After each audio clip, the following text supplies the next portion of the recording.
I like to say that George W. Bush drove me back to church. I grew up in the Episcopal Church here in DC, and I went to the National Cathedral School. The Episcopal Church was very much a part of the fabric of my childhood.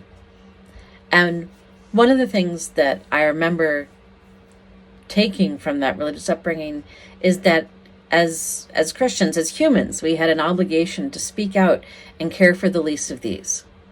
That's certainly what I learned from Bishop Walker, from the addresses he gave to our school on the horrors of apartheid in South Africa, on the human toll of the conflicts in Central America fueled by U.S. funds and arms.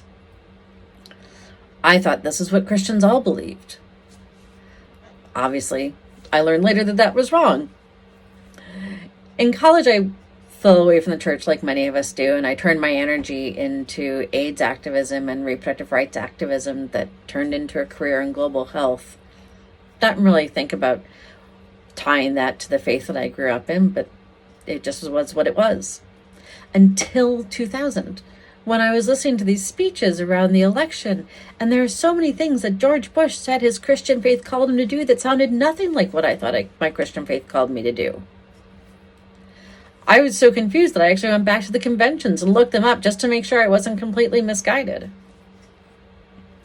I decided at that moment that I had an obligation as a Christian who is deeply committed to reproductive rights, to the rights of gay people, to human rights around the world.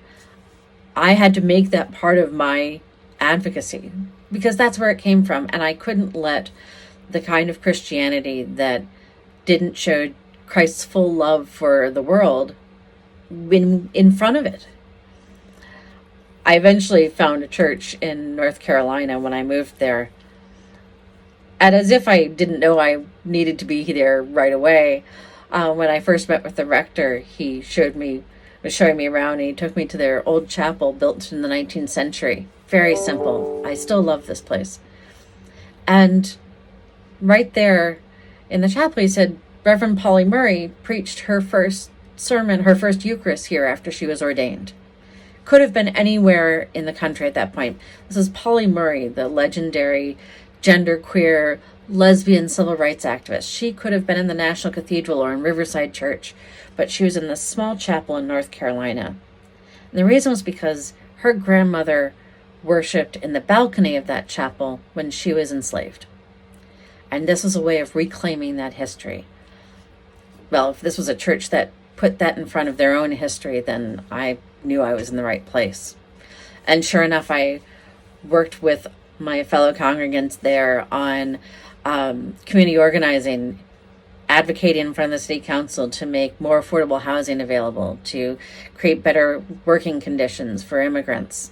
We marched with Reverend Barber in the Moral Monday movement.